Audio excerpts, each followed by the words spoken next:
only 4 people are. Oops. Sorry. It just said recording in progress. Sorry. I don't know. No worries. I don't know who's watching and who isn't, because only 4 names have come up, and it really doesn't matter to me.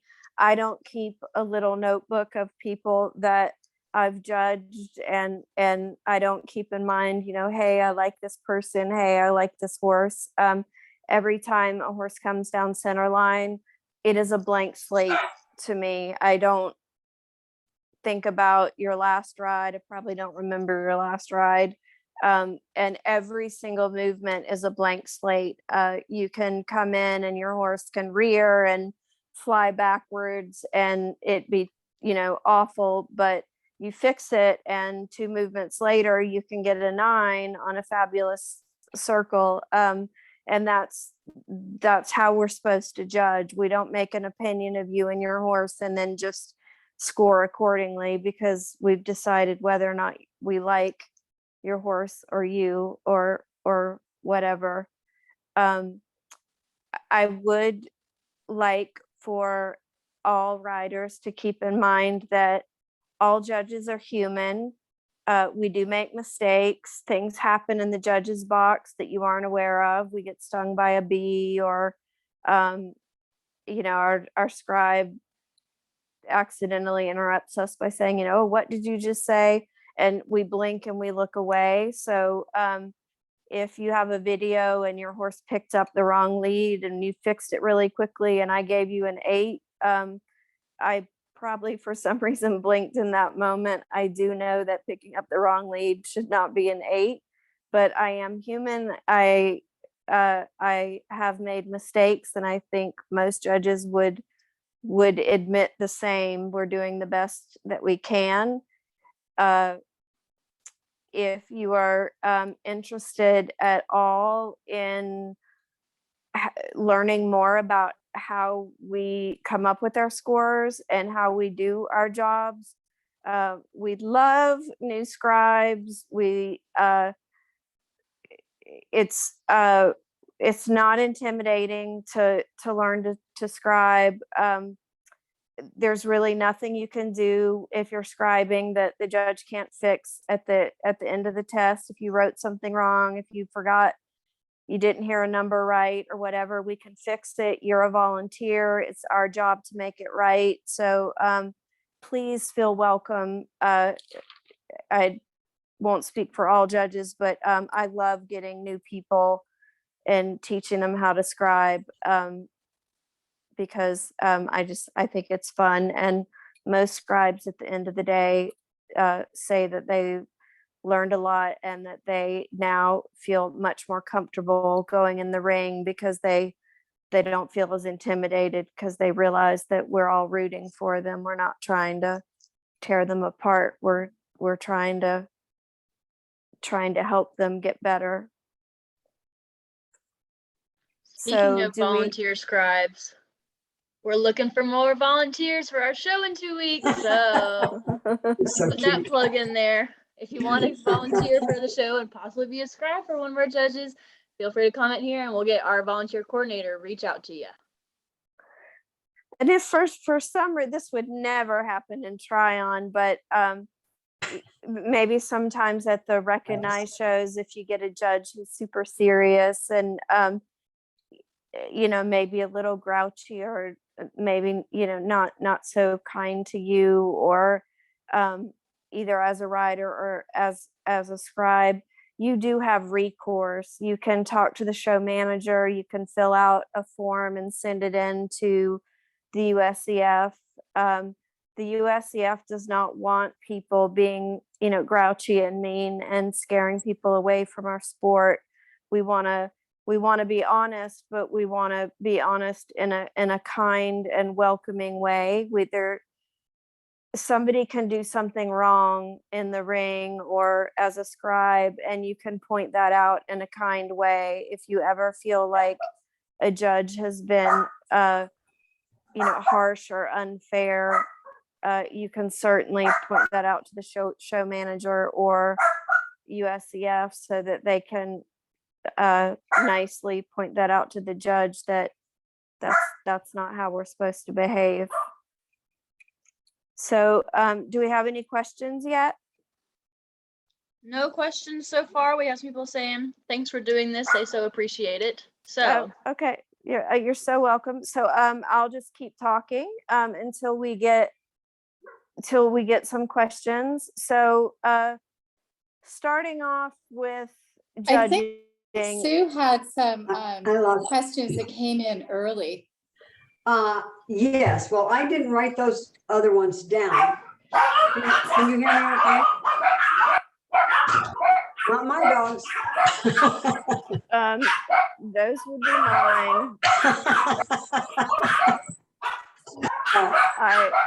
I'm not sure how to type, so I will just say my question. go for it, Sue. I'm so sorry. This is from the original Klutz. So if I'm coming into the ring, I'm gonna have to throw my dogs out of the room. I think my husband just come on. All 500. Come on. Minnie, Pugsley, Chihuahua, Lily, come on. Come on. You're all getting booted. So they can mute. I know. She can't. Anything? No, Is that a little better? They're at least on the other side of the door. Yeah. yeah. Okay. I was about to go reprimand my dog, and then I realized that really didn't sound like my dog. So from the original Klutz, if I go into the ring with my whip, and I would normally carry it on my right. So to be comfortable, I would come into the ring with the whip on my right, and I've stopped and to salute, and I put the reins in my left hand and the whip in my left hand. I give my salute, and what if I drop the whip? Should I get off and get it? Or should I just ride over it and pick it up when I leave? Or at a schooling show at the lower levels, I would let the rider get their whip back. At a recognized show, you would have to continue. You would not be allowed to dismount, and someone would not be allowed to come into the ring and hand you your whip. okay.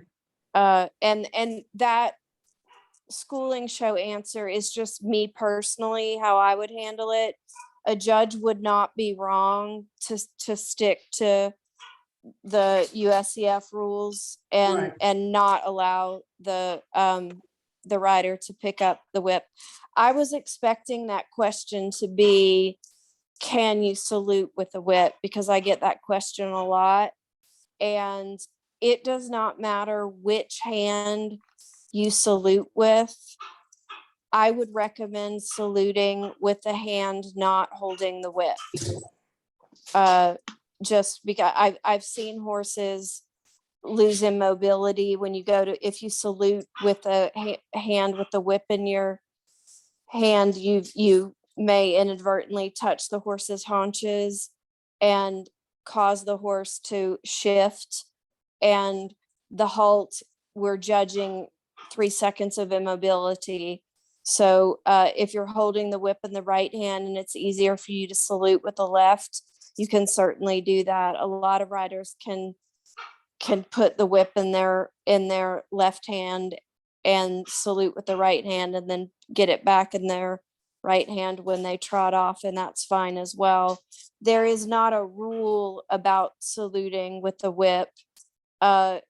Just across the board, I've yet to see a judge think that it's not a good idea. And you might find yourself on your 15-year-old horse that you've ridden for 10 years, your horse doesn't react to that saluting with the whip, and then you get your new off the track thoroughbred at its first show as a 3-year-old, and you're in the habit of doing that, and you salute with the whip and you end up in the next county. So just it's not a good habit to get into. Thank you. We did just have a comment come in from Sue Lamenzo. She is a new to dressage via eventing, currently going at the beginner novice level. Can the rider ask quick feedback right after the test, halt, and salute? The answer to that is no, unless it's a ride test. There is a rule for judges. We are not allowed to speak to the competitors other than to say, if we need to, excuse me, what's your name? What's your number? Good morning. Have a good ride. At the end of the ride, thank you so much. We're really not allowed to communicate. It can be misconstrued as giving unfair help to one rider and not to another. Like if a rider's riding around the outside of the arena and we notice that they still have bell boots on, we're not allowed to tell them until after they enter the ring. There are some different. Can I add something to that too? Sure. Yeah, so I'm from a show management perspective. So if you stop and have a chit chat with the judge after, you're going to set all of the tests, all of the people's times behind you off, because that's like all of the rides have a certain amount of time that's allotted to their ride. And within that time, the judge has to fill in their collective marks, their additional comments, and then be zipping right along to the next. So if a judge were to stop and chat with a rider, there's the potential for setting the show or setting the arena behind schedule. Excellent point. And then we end up having to miss our restroom breaks to catch up. No and union then, break.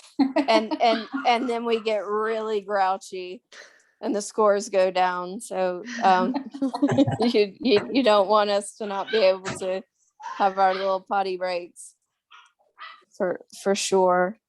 That was an excellent point, Casey. Okay, nothing new as of yet. So what else do you have for us, Okay. Valerie? Well, bringing up the eventing, there are some rule differences with eventing and straight dressage. Eventing riders do not get eliminated when we beat the horn or ring the bell for the test to start. A straight dressage rider, if they don't enter within, I think it's 25 seconds, used to be 45, I think it's 25 now. They're lowering it next year. Wow. I don't quote me on that, because there was a bunch of stuff that was in the air, including allowing a whole bunch of different colors of breeches. There's all kinds of possible changes coming up, but straight dressage riders only get one signal, and if they don't enter within the allotted time, they're eliminated. And eventing riders get a second signal with the same amount of time, and they are only eliminated if they don't enter within the second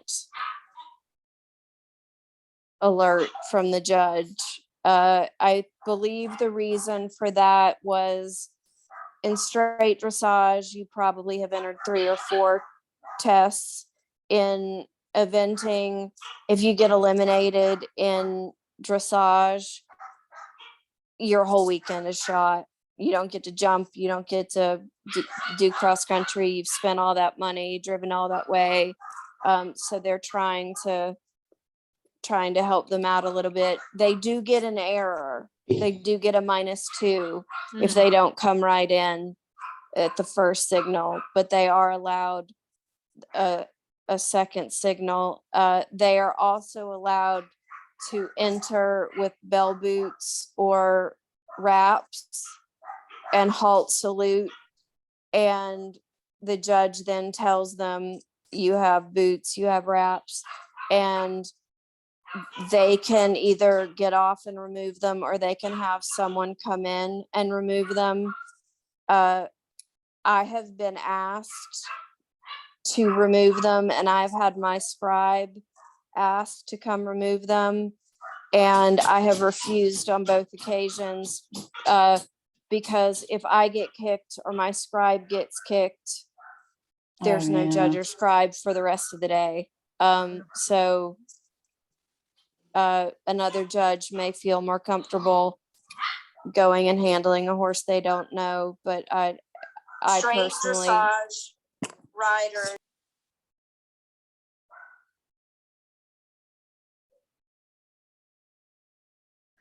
Sorry about that. Something just muted. Yeah. Can you still hear me? And now I can. Okay, cool. I What think Were you was gonna there a say question? something? Was somebody clarifying straight dressage riders?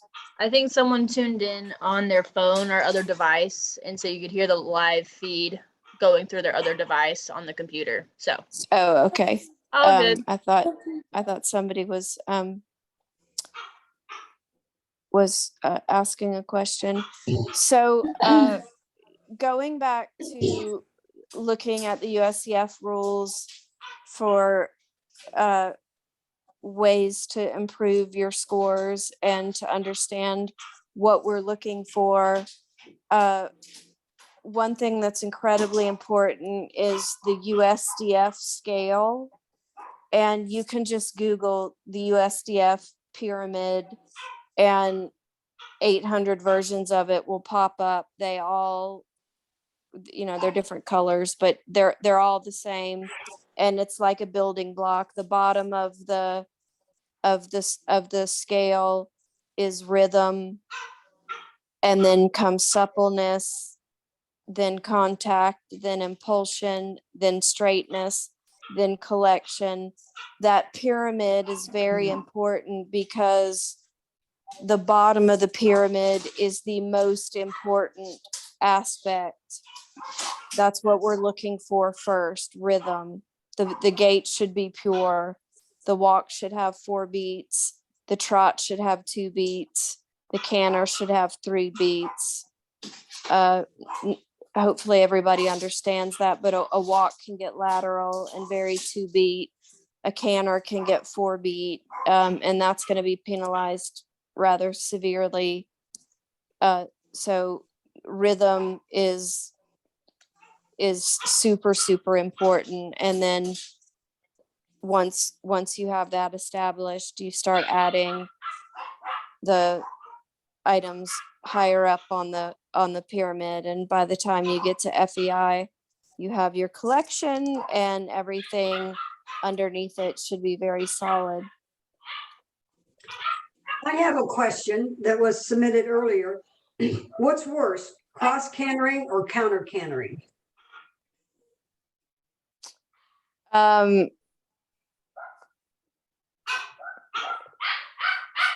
Well, they're both not good. I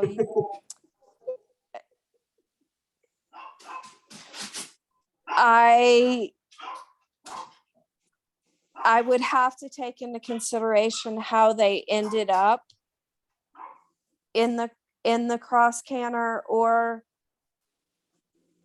the wrong, or on the wrong lead. If they ask for the canter and they get the wrong lead, and it's never noticed, it's never corrected, they do the entire circle, that's going to score worse than if they picked up the wrong lead and then swapped behind and then corrected it. So it's a little bit tricky. All things being equal, if they picked up the canter in a cross canter or the wrong lead and neither was corrected, I would score them pretty much exactly the same, because they're not showing the correct rhythm of the canter and it was never corrected. I wouldn't really differentiate. Makes sense. You're looking for the solid canter, and then if they do Casey, do you have any feedback on that? Would you handle that any differently? No,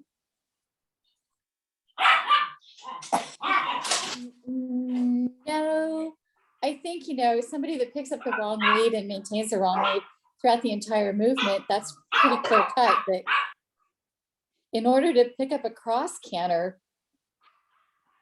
I probably would score it the same, honestly, because it's not the true gait. You can't, it goes back to the scale of training, the bottom of the scale of training, and what we look for in our methodology is the purity of the gaits. And if you are counter cantering or cross cantering, that's not, especially a cross canter is not a pure gait. So if anything, that probably would score lower. I mean, because if you go, your methodology, for instance, is correct direction, but wrong gait throughout, it's going to score a 2, right? So if you have a cross canter, I don't see how that could score. Yeah. I would be, when a horse picks up the wrong lead and shows the entire circle on the wrong lead, I'm usually sarcastic and I mean it in a funny way. I'll say, balance counter canter and give a low score and hope that the rider realizes that I am being sarcastic. Whereas if you're cross cantering, you don't give me the opportunity to say anything sarcastic, because there's no such thing as a counter canter in any of the tests. Right. Or there's no such thing as a cross canter. So excuse me. So many of so often we see things. I judged 3 times this past week, all at Stable View, and each day I remember making the comment, it never ceases to amaze me. As long as I judge, I always see something at a show that I've never seen before, and it makes me kind of scratch my head and go, how am I going to handle that?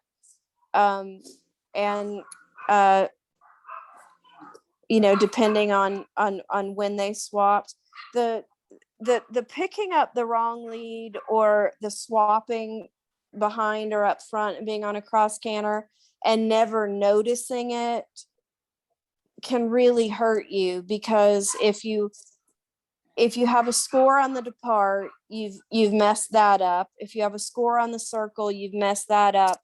And then there's usually a score on the transition downward, and you can't give a high score if it's from the wrong lead or from an impure lead. So you've really hurt yourself on 3 scores. So that, well, and then also in your collectives, because that's the effective use of the rider's aids. So if you have a counter canter or a crossfire, at least make an attempt to try to fix it, because then that if shows you notice awareness on the rider's part, and that 100% that's agree. not missed by the judge. Yeah. And it also, you get to the score where you're supposed to score the gates and you're like, well, I never saw 1 lead. And it could be, it could be Valegro or total loss, but if you only saw 1 true lead, how do you give it a good score for gates? So it's going to hurt your gates a bit. It's going to hurt your submission. And I'm also going to hold it against rider effectiveness. More harshly if it was never noticed. I'll bump the rider effectiveness or the rider score up a little bit if I feel like they at least knew the horse was on the wrong lead and they were trying to correct it. I like it. Do we have anybody watching that does Western dressage, and there is such a thing as gated dressage? We have 14 people tuned in. So let me see if anybody is. But I do have 2 questions on attire. So like, Oh boy, show clothes. that's about to get really entertaining. So we have members saying, if jackets are waived for a rated show, is there a general opinion from the judge on whether a rider looks less prepared or scored differently as compared to someone wearing a jacket? So do they have, if they aren't wearing a jacket because they're properly excused, they get judged less? per se? Excellent question. And I will answer that question with absolutely not. They will not be judged any differently. I once, my trainer told me it was like 100 degrees in Conyers. And my trainer, and this was before microfiber coats, this was when all we had was wool. Ooh. And my trainer said, by God, you're going to go in there with a wool coat and look the part. And the judge actually wrote on my test, not verbatim, but basically, you idiot, coats were waived. You look like you're dying. And I've never forgotten that. But if the judge cannot cite a rule violation, they cannot hold it against you. So the judge may prefer to see you sweat and die in your coat in the heat, but they can't hold it against you. And the judge may prefer you to be comfortable and not wear your jacket, and you choose to. They cannot hold it against you. They have to be able to cite a rule violation. And everyone needs to pay very, very careful attention on December 1st when the new rules come out, because the attire is about to go Rogue. They are saying they're going to allow pretty much any color breeches. Things are about to get very different in terms of attire. And I don't know the question. Yeah. Okay. I actually had a question upon that attire change in December. So, question from Pat Milton.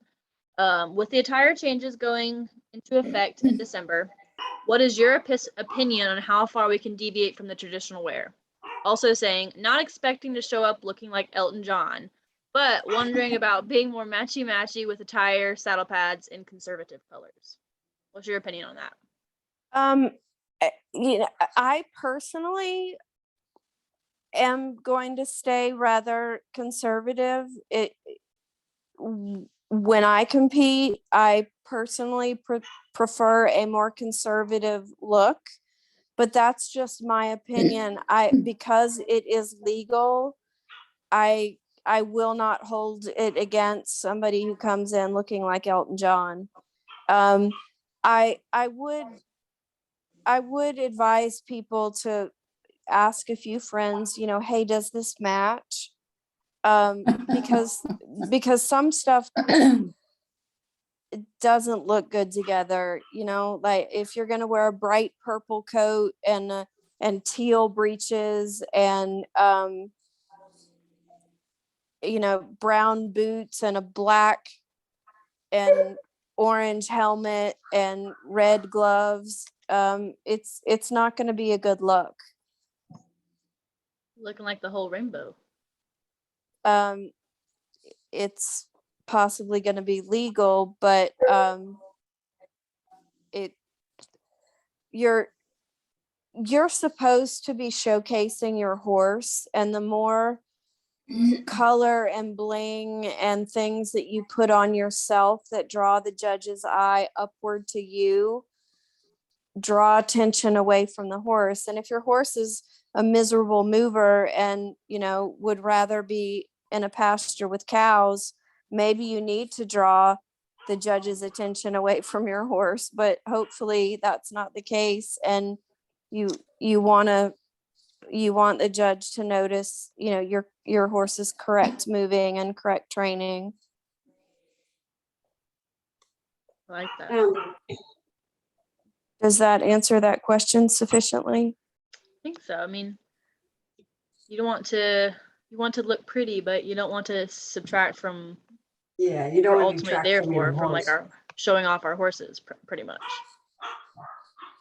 But if you think it matches and you think it looks pretty and it's legal, I'm going to do my best to watch your horse and ignore what you're wearing, whether I like it or not, because that's not what I'm judging.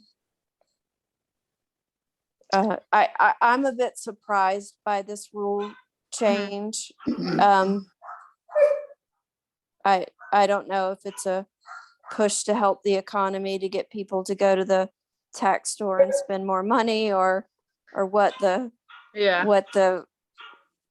logic behind or maybe it was just to help people out so they didn't have to go buy white breeches if they didn't own any. But I was surprised by that rule change. Got another question regarding the rule change. Okay. Will different saddle pad colors be allowed with that attire rule change? Does that just go for people clothing or does it go for horse clothing? The saddle pad colors are, yes, they are allowing different colors. I am not going to quote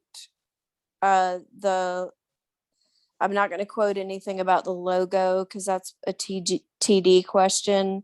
Mm-hmm. But there already is some leeway in the saddle pads. You can wear black, you can wear white. I've seen some really pretty like champagne colors. Mm-hmm. I would just advise riders to look as polished as possible, and regardless of what color you're wearing, wash it, be clean. If you get bucked off in the warm-up and you're covered in mud, we probably are going to figure out that's why you're not clean. But if you come in with a saddle pad that looks like it could get up and walk across the arena without the horse, that's not a good look. Not against the rules, but it's not a good look. Touche. I have a question if you're not ready with one. Go for it, Sue. Oh, okay. Here's another question that was sent to me. What if I cannot read or decipher or do not understand the judge's comments or the scribe's writing? What should I do? Common problem. And I would go to, if it's a schooling show, go to the show manager and ask if you can speak to the judge and have them tell you what it says. And if it's a recognized show, I believe you have to go to the TD and get permission. But the whole reason you're at that show is to pay for that feedback. And if you can't read it, it does you no good. So please go to the show manager or the TD and figure out what it says. Because that's what we get paid to do. And for asking those questions, when you either ask the show management or the TD, would that be like an end of the day type of thing? It can be. Mm-hmm. I would be more than happy during a break or during lunch. Yeah. To meet with anybody that has a question. So it would just be depending on the schedule. Okay. Speaking of scribes and handwriting, what are some qualities in a good scribe? We had a Jill Kelsey on the live stream who asked that question. I love a scribe with a good sense of humor.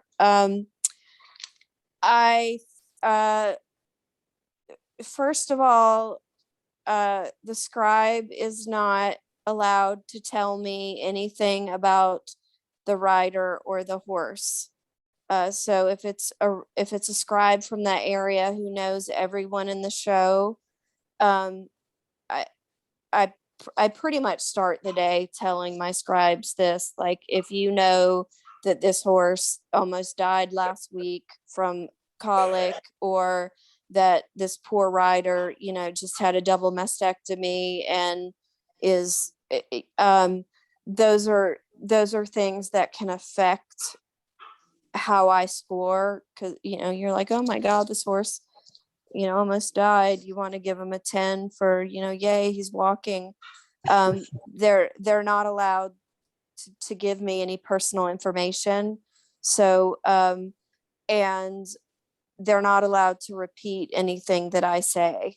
So, scores, comments, sometimes I'm watching a horse and I might inadvertently kind of mutter to myself, I'm not sure if that's horse is 100% sound. That does not need to be repeated. Other than that, I'm just so grateful for anybody who's willing to volunteer their time to sit next to me and write and help the show. I can honestly say I maybe once in my whole judging career didn't like a scribe, and it was just because she just kept talking about things that had nothing to do with the horse show, and I was trying to focus. But I've been judging a long time, and I've had a lot of scribes, and I can remember one that I would say that was distracting.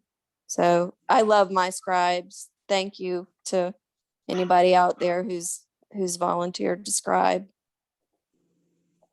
I do occasionally, well, more than occasionally, I've had scribes tell me at the end of the day, wow, you were nice. I'm used to getting yelled at. And that horrifies me. If a judge is not kind to the scribe, I think that needs to get back to show management, because they're volunteers. And if scribes think that they're gonna have a horrible day having someone not be kind to them, they're not gonna volunteer again. So. We want nice people at their shows, so I'm sure everybody else does too. Right. The reason I asked about the Western was because I was just going to cross that off my list. And I'd say I haven't seen any comments come in on any Western or gated dressage riders. So if I see one come in, I'll let you know. Okay. It'll make my life a lot easier if we don't have to go into that, because that's a whole different ball game. Usually at our shows we have like a handful of people, but we're lucky when they come and hang out with us. We miss them when they don't. I'm all for Western dressage. I judge 2 gated shows a year in Camden, and I love those people. Just the rules are very, very different, and the tests are very different, and the requirements are very different. So it's almost an entirely different sport. I mean, they enter working jog. They don't have to track up. It's a very different sport. So it can be confusing for somebody that's learning dressage, and then they watch somebody come down center line in a Western saddle in a jog and then get a really high score. Well, it's because they're not required to track up in a working trot. It's a different sport. They're also allowed to have a loop in the reins and ride in a curb. which it can be very, very confusing. For all the event riders out there, for some reason, the event tests don't define the halt on the actual score sheets. And also the intro A and intro B tests, I think the same also don't say that the halt is 3 seconds. In the rule book, the halt is defined as 3 seconds. If you can get your horse to remain immobile for 3 seconds, please do, because that is the definition of the halt. Cool. I have a question. We do have someone who wanted to try Western dressage, was planning to when they lived in Florida, but after moving up to South Carolina last fall and not finding any Western dressage shows, they stuck with English. So Stephanie, Irene, we do offer a couple Western classes at our schooling shows. So head over to the website, foothillsridingclub.org, and you can see our class list. But maybe not like full Western dressage, but I know we have like working equitation or something to do with Western.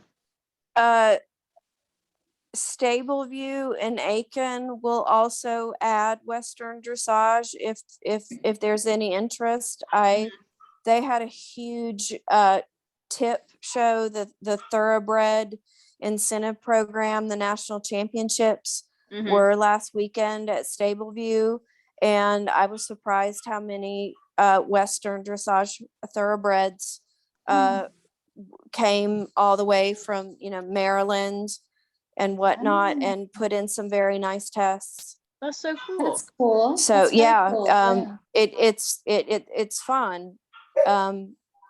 It's fun. The gated gets a little more tricky because you have Pasofino, Icelandic, Tennessee walking horses, saddlebreds. There's so many different types of gaits, and it's very difficult to compare them to each other. So that's a bit tricky, but the Western is pretty straightforward.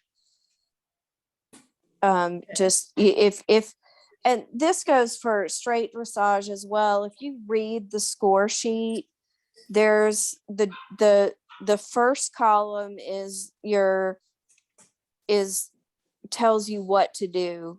A, enter working trot, X, halt salute. The second column is telling you what the judge is looking for. It'll say, straightness on the center line and in the halt, immobility. It's right there on the test what we're looking for. I do want to briefly just mention there are different levels of judges. There's an L.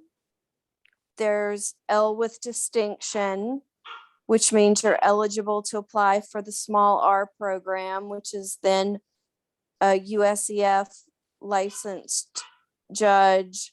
Then they're through second level.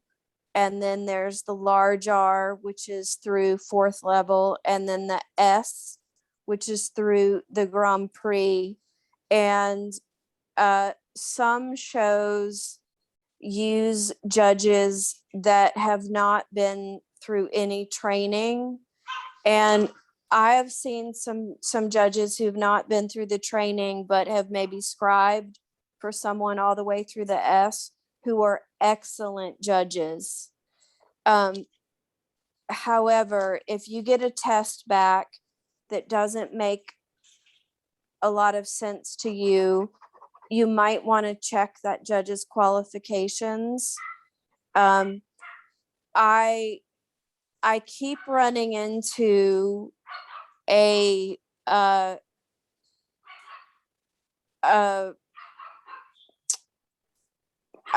don't know if it's one judge or if it's more than one judge, but I keep seeing people getting docked in the free walk for the reins not being loose. And if you read the definition of the free walk in the USEF rule book, they are not required to be loose. They have to be long. The horse has to be stretching, but they can stretch into the contact or they can stretch with a loop in the rein. Either is correct. So if a judge writes on your test, must have loop in reins, that judge is actually wrong. And I'm seeing that a lot, and I'm trying hard to get the word out that that's incorrect. Another thing I wanted to mention is any movement that on your test has a coefficient, which is where it's ×2. Those are really concentrate on doing those well, because they count twice. And the free walk and the stretch circle always count twice.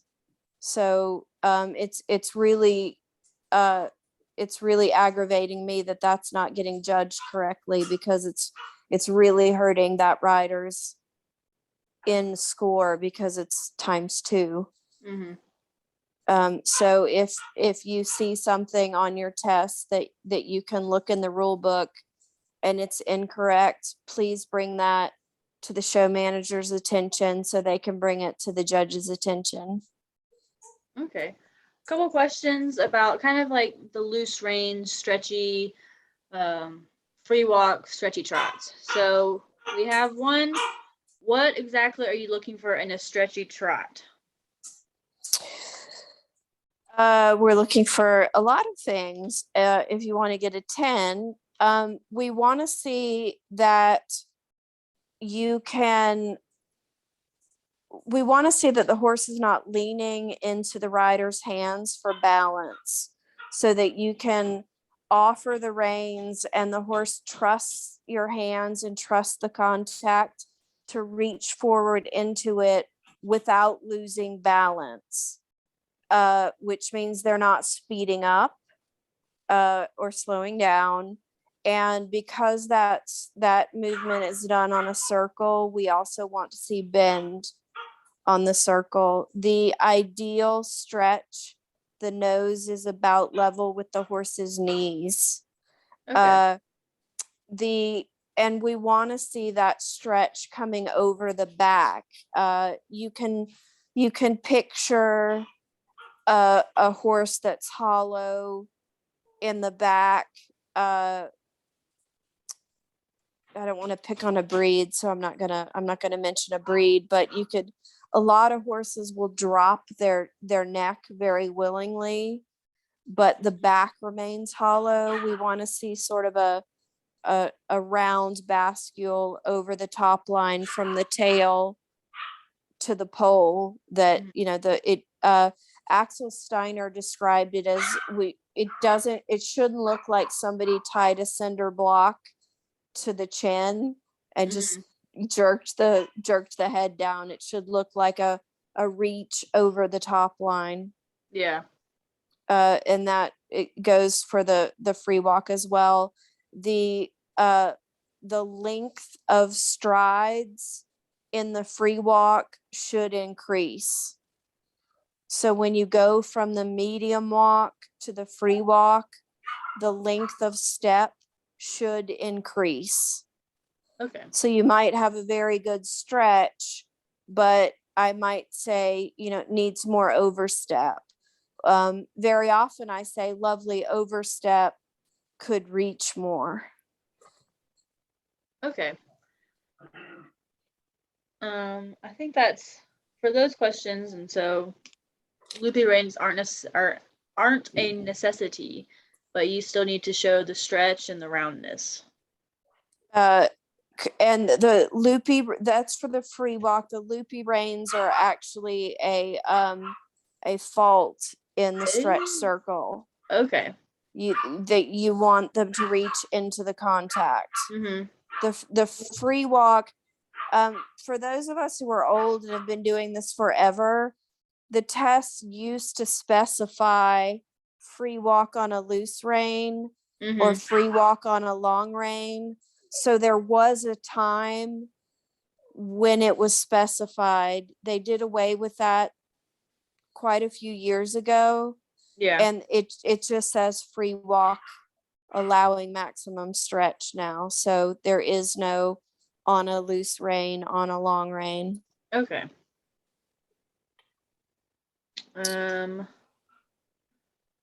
One question we got on the live feed, it says from Jill Kelsey, would you rather see a good transition early, like having a good transition before the letter, or a mediocre transition after the letter, or like good transitions early or late, or like mediocre later? That's such a good question. A bit subjective depending Yeah. on what judge you're asking. I would prefer to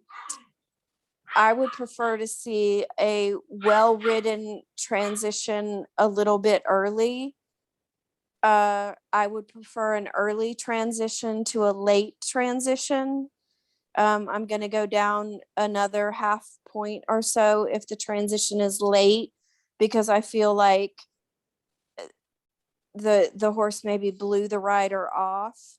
Mhm. And that to me is a worse sin than a horse that's maybe a little anticipating, or a rider that, got a little excited and asked a little bit early.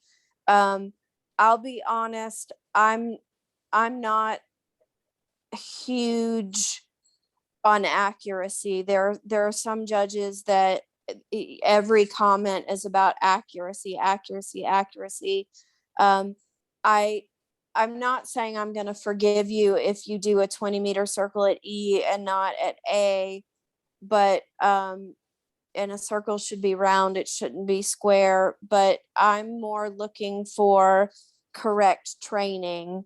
And if a lovely transition is a stride early, I'm not going to crucify you for that. So I would rather see, an active forward balanced transition, a stride early, than a mediocre transition right at the letter. Curious what Casey's feelings on that are. And that's subjective. If Casey, if you feel differently, you're not wrong. It's just we all have our methodology and our ideas. You're muted, Casey, I you're think. You muted. muted, Casey. You're right, I did, sorry.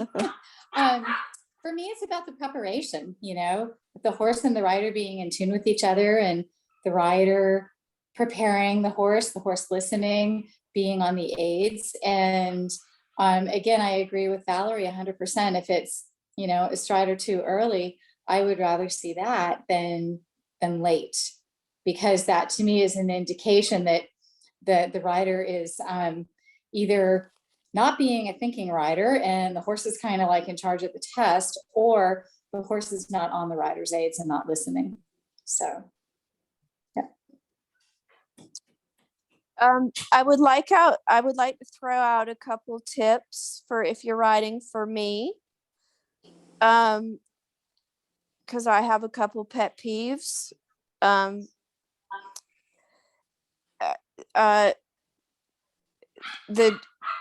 I may have mentioned this earlier, the definition of the medium walk, the pole should be the highest point. And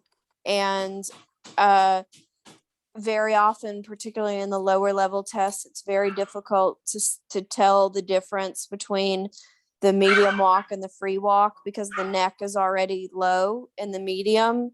So I would really like to see the medium walk ridden like a medium walk.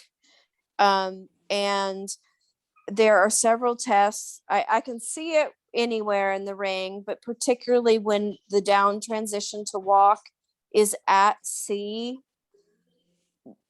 you should ask for your transitions from the seat more from your hands. So when you get to the letter C and you're trotting and you're going to ask for the walk, and you just pull on the horse's face, it causes the neck to brace. Sometimes it'll cause the horse's mouth to open, and it will cause the transition to be on the forehand. So I really appreciate a rider that stops posting or stops sitting and asks with their seat to transition to the walk, and then make a gentle squeeze and a gentle aid with the reins. I think people get into a test and they get focused on, oh, this has to happen here at this letter, and they forget about riding and they forget about training. And I'm 100% on board with you. Anyone that has scribed for me and anyone that has actually ridden any, like read any of the tests that I've scored, it's nicely forward ridden into trot or into walk. I love to see that. And I hugely reward a rider for riding forward into a downward transition. 100%. Yeah. And take your time. If it takes 3 to 5 strides to make a downward transition, it's okay. It doesn't have to be like, oh, we got to do this now. Think about it ahead of time. If you drive, you don't come up to a stop sign and slam on the brakes. You start slowing down a little bit ahead of it. So, I do the same thing when I'm riding a test. I kind of get in panic mode. Oh my God, we got to do this right here, as opposed to thinking about it ahead of time and, easing into it. And riders can look at the test and see, those downward transitions to the walk in the lower level test, they say between C and M, between M and C. And the reason that they give you that room is so that you take the time to ride it with your seat and not get in a panic. The US, the straight dressage tests are quite well written in order of how you should train your horse. I wish I could say the same for the eventing tests. But the eventing tests sometimes to me seem a little arbitrary. I judge a lot of events, and usually the upper levels go first, and these poor prelim riders, it'll barely be light outside and there'll be dew on the grass, and they'll be in a grass arena that hasn't been mowed in a month, and they have to show a medium canter on a 20-meter circle on wet grass, and you can't. Not well. My comment is either going to be conservative but didn't fall over, or boldly ridden, unfortunately slipped and fell. I would love to know why they put those mediums on a circle.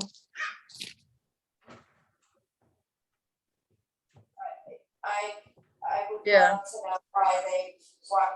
We have one more question on the live feed from kind of going back to the differences between walks, going back to the loopy reins or not. So this is from Jenny Gardner. If a loose rein is not required for the free walk, what's then the difference between free walk and extended walk? Okay, so free walk, the neck should actually lower and the nose should be about level with the knees, just like the stretchy circle. So the free walk stretches down. In the extended walk, that happens later when there's collection, and you really never want to lowering the neck that low kind of puts your horse a little bit on the forehand, and in the lower level tests, engagement and uphill balance is not required. In the upper level test, when you start to ask for collection, you don't want your horse's neck to lower that much. So in the extended walk, the neck should be level with the back and the nose should stretch forward, but the neck doesn't lower. And they should stretch forward into the contact. The extended walk is a different move than the free walk. And that is described in the USEF rule book as well. So you can look that up. Thank God for that rule book, because so many of these things are confusing. And I've written before on a lower level test, this would be a 10 if it were an extended. Unfortunately, test asks for free. And I've seen gorgeous free walks when unfortunately I was supposed to be judging an extended. So it is really important for the rider to understand the difference.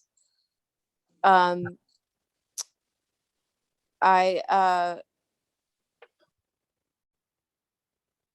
did want to just briefly mention that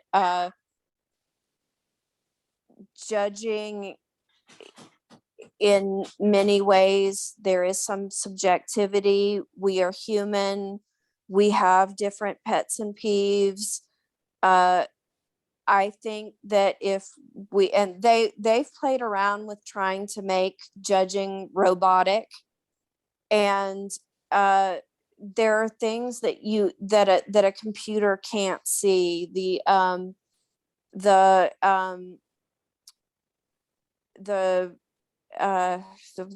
an English major and I can't think of a word. There are horses that are eye-catching and have this vibrancy in person that just you see a video of Vallegro or Totalos and you're like, wow, that's incredible. But when you see them in person, you're just like, oh my God. And a computer can't pick up on that. But also in the subjectivity between the judges, some judges really want to see harmony. They want to see relaxation. Some judges really want to see, a lot of activity, very forward thinking. In an ideal world, we'd like both.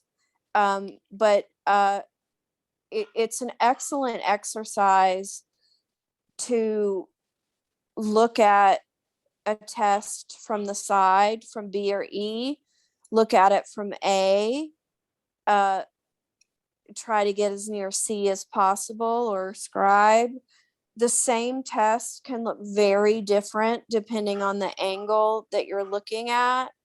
And so, there are things that judges miss because of where we're sitting.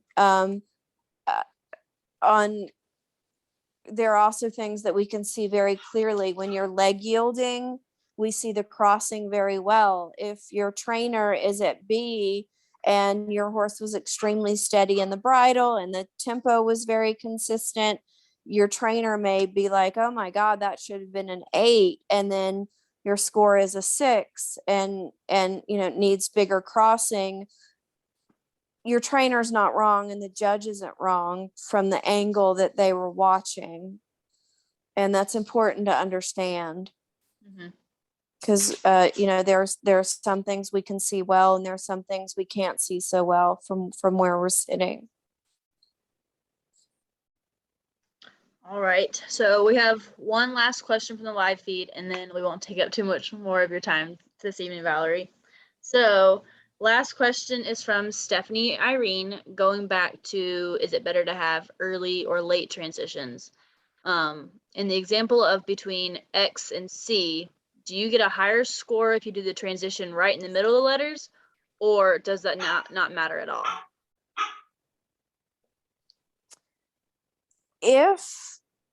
If you're given the option to do it in between two letters, ideally I would do it exactly in between those two letters.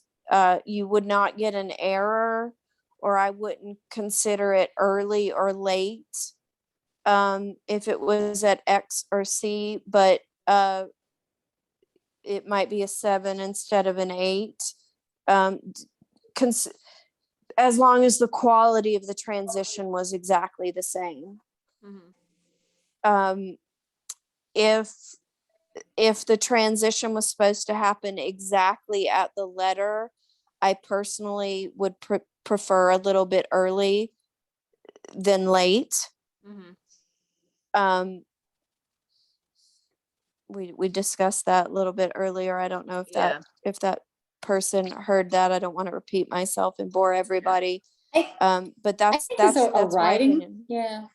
I think as a writer, if I was given like between say C and M to have a transition, I would opt for the earlier, because if it doesn't happen, I've given myself a couple extra strides through that corner to make it happen. So hedge my bets. Yeah. I don't disagree with you at all.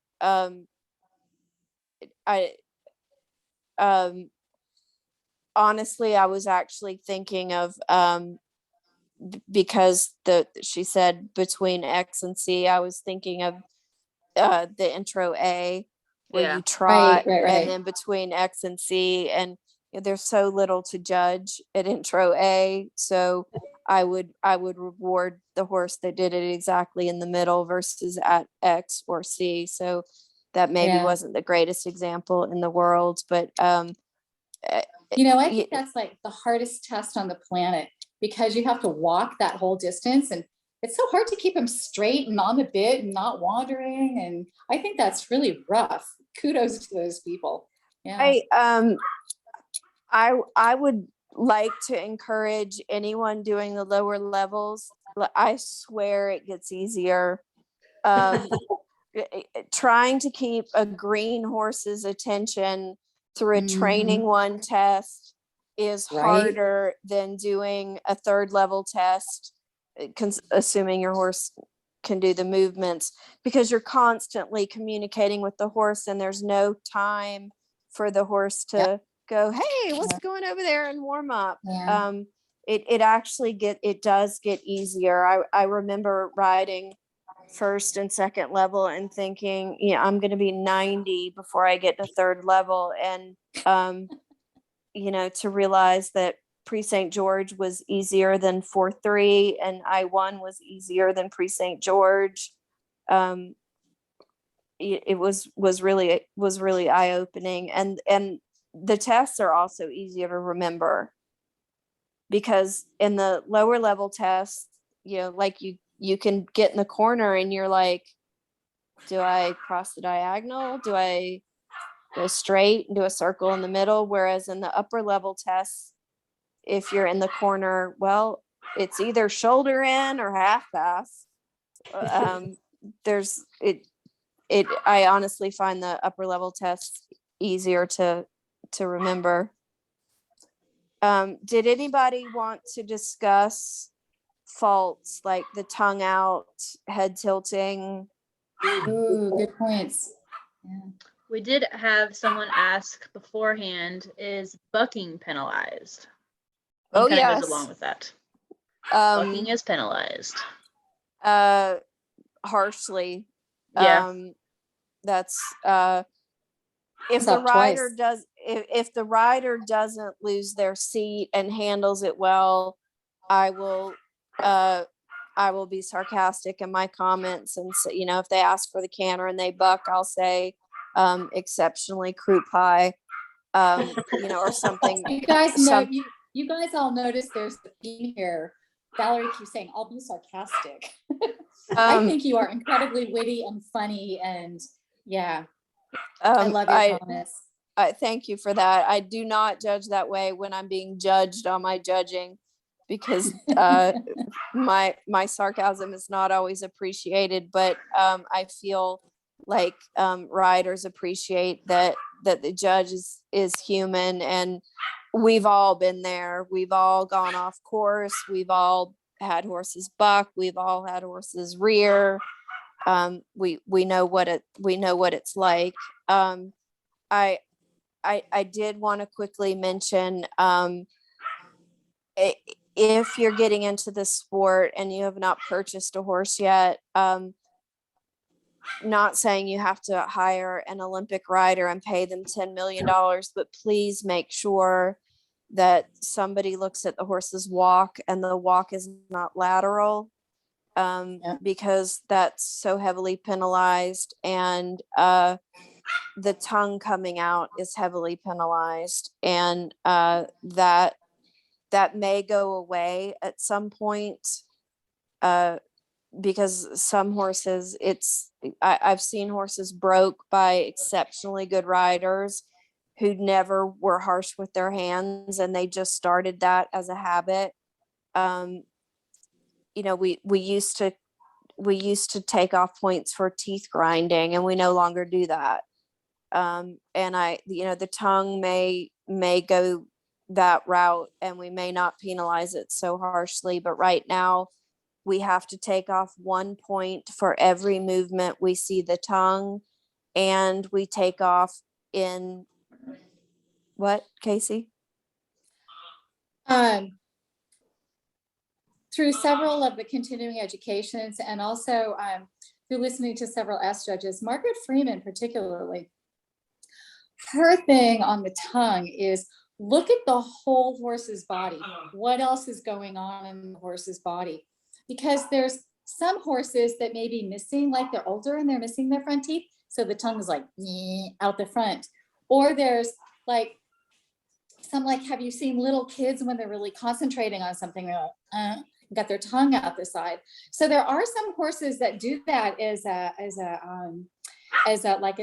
habit. Maybe they learned it somewhere in their training, or maybe they learned it because of a bad thing in their training, or maybe they're just like they're concentrating. So that was always brought up to me is, okay, you see the tongue, but look at what's going on with the rest of the body, especially the back, because if you think the tongue is the other end of the horse's spine, you have the tail is one end of their spine and their tongue is the other, and everything is connected over the nuchal ligament. And so yeah, so kind of like look at I try to look at the whole picture. What else is going on? Is it just a concentration? Is it we're missing teeth, or is it tension?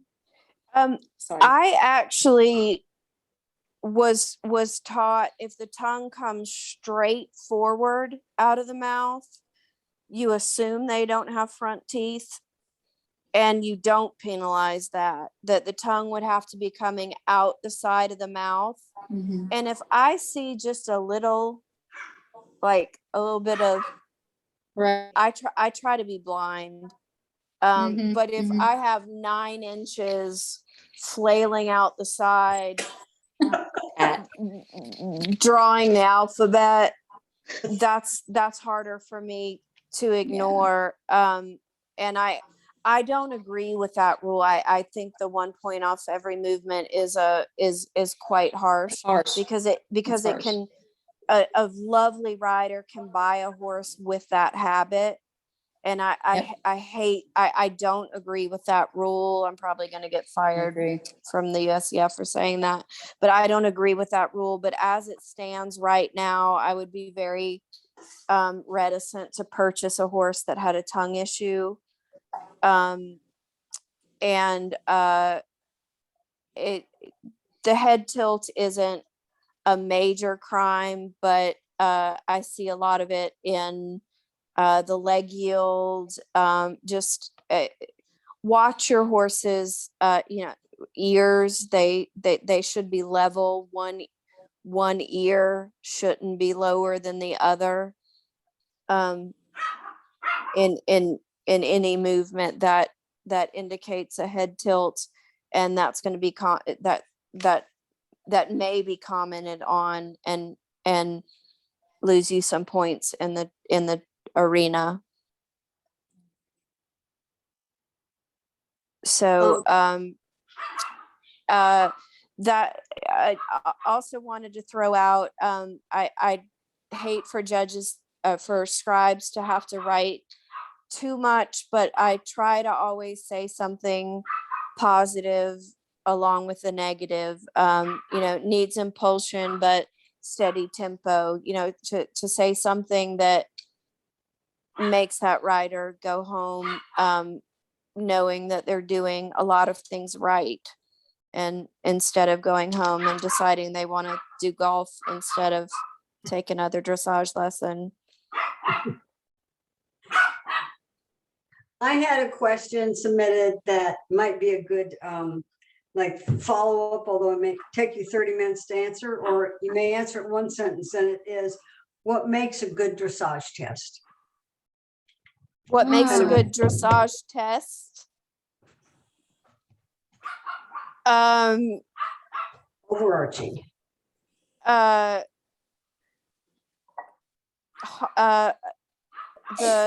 rider and the horse speechless. being in harmony, moving nicely forward. I mean, I hate a slow test, when the test takes 3 minutes longer than it's supposed to. Consistency in the bridle. I really like to see a happy horse. I really, whether it's intro A or Grand Prix, I want to get the feeling that the rider and the horse are enjoying the process and enjoying the ride. And the scores may not affect that. I mean, maybe the changes are late or they still have things to work on, but it's such a first world problem. Like, oh, my FEI horse's changes are late. Like, you're so lucky to be able to have a horse and enter a horse show, and it should be fun, and you should make it fun for your horse. Yeah. I don't know if that really answers the question of what makes a good dressage test, but it's what makes me a happy judge. Horse and rider in the same bubble. Yeah. Yep. Harmony. Yep. Harmony is everything. Yep. Somebody asked earlier, I don't know if you caught this, Erin, who was, that was Kathy Nebel. How much, if any, disadvantage is it to go into the ring first in a class? I know what my answer is. I don't think it's a disadvantage. I do think that it sets my standard for the day. And once I set that standard, I can't change it. And somebody asked me this at the last show that I judged. They said, well, you can change it in the next class. And yes, I can, as long as I'm consistent within the class, it's fair. But to me, it sets my standard for the day, because that person's trainer might ride 4 classes later, and they may compare their tests and wonder, why was she so in such a good mood then, and such, did she just have coffee, or was she hungry later? Bloody Mary's were empty. I do think it sets your scale for the day, and that's an important. I'm glad that question was asked, because I try to keep my scale the same from show to show, but it's really impossible. I do have moods. It's really impossible to be exact, but I have to be the same throughout the day.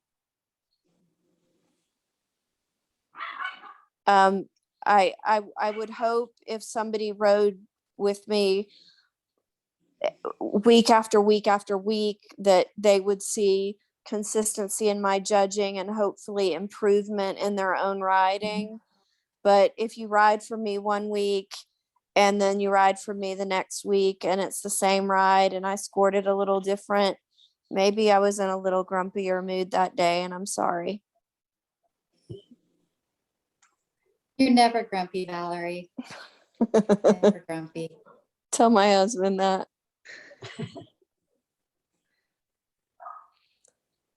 So is that it on the questions? About to say that's the ones that I've seen come up on the live feed. So any other tips and tricks that you can share with us before any departing notes? I'm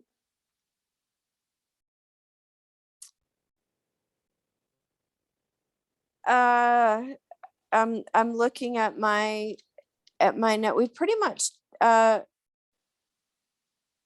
yes, wanted to touch on two things. I often I'm not picking on eventers. I love eventers. I respect eventers. Would never do it again because it terrifies me. But the younger eventing horses, I often use the word tension.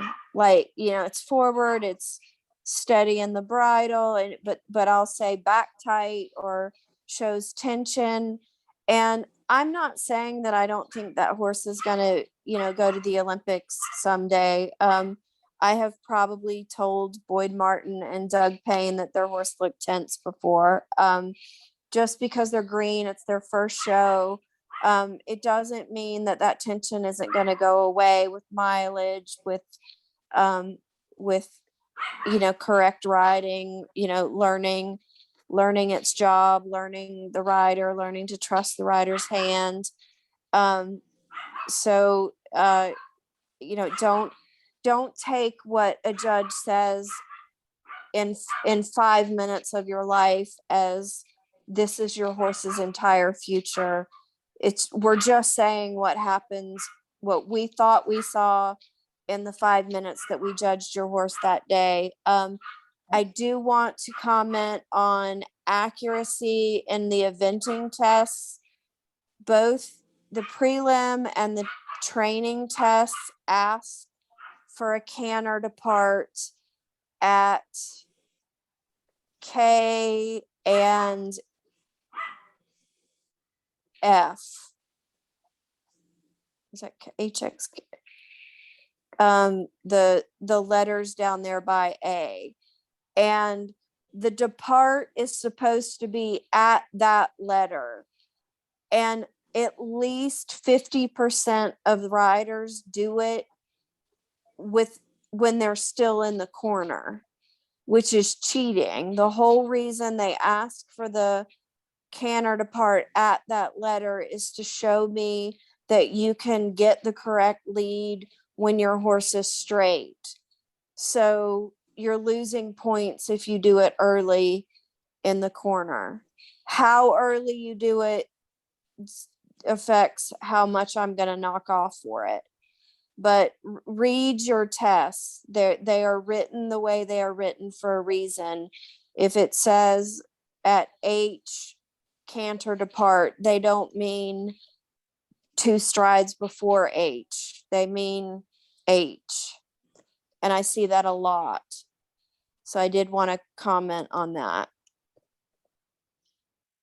I also wanted to comment that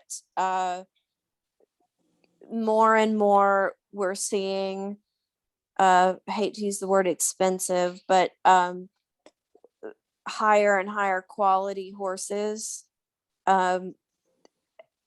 horses that are more naturally uphill. 20 years ago or 25 years ago, you rarely saw warm blood at a dressage show, and now you rarely see anything but. And some horses more naturally have balance and suppleness and a higher quality of gait, and they may do really, really well at the lower levels, but the higher you go, the more and more it becomes about the training. So don't get discouraged if Susie Q imported a $300,000 horse that's done the Grand Prix and is doing first level, and you have a horse of nondescript breed, and that person might be getting better scores than you, but that doesn't mean that you're not going to do a better job training your horse. And being able to ride the horse later on. Don't let that discourage you. Most of us are not Super millionaires. advice. Super advice. And enjoy the process. Compare your scores to how you did before, not to how everyone else did. And if somebody beat you and you don't like the color of your ribbon, dye it blue. I like it. Good, great, Valerie. I Thank you so much.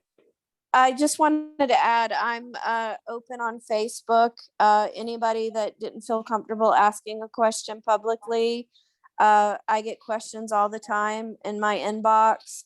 I love to answer questions. I love the sport. I want to see it continue to grow. Anyone at any time is always welcome to reach out to me. And Casey, Super. thank you for being such good backup. Yeah. So I appreciate y'all having me. Thank you, Valerie, so much for doing this with us tonight. This was pretty fun. This is our first webinar, so I Anytime. have to count this as a success for tonight. Excellent. So It was my pleasure. This Enjoyed was it. awesome. Thank you, That was awesome. Valerie. Valerie, thank you for doing this. And Sue, course. you're amazing. Thank you for setting it up. And Erin, thank you for like making it happen. That was very cool. Second that. So I hope to see Awesome. you all in person soon. yes, We hope so ma'am. too. Okay. Have a Yep. good night, See you everybody. Saturday. Y'all have a Valerie. great night. We'll talk soon. Bye, everyone. Bye. Thank you. Bye.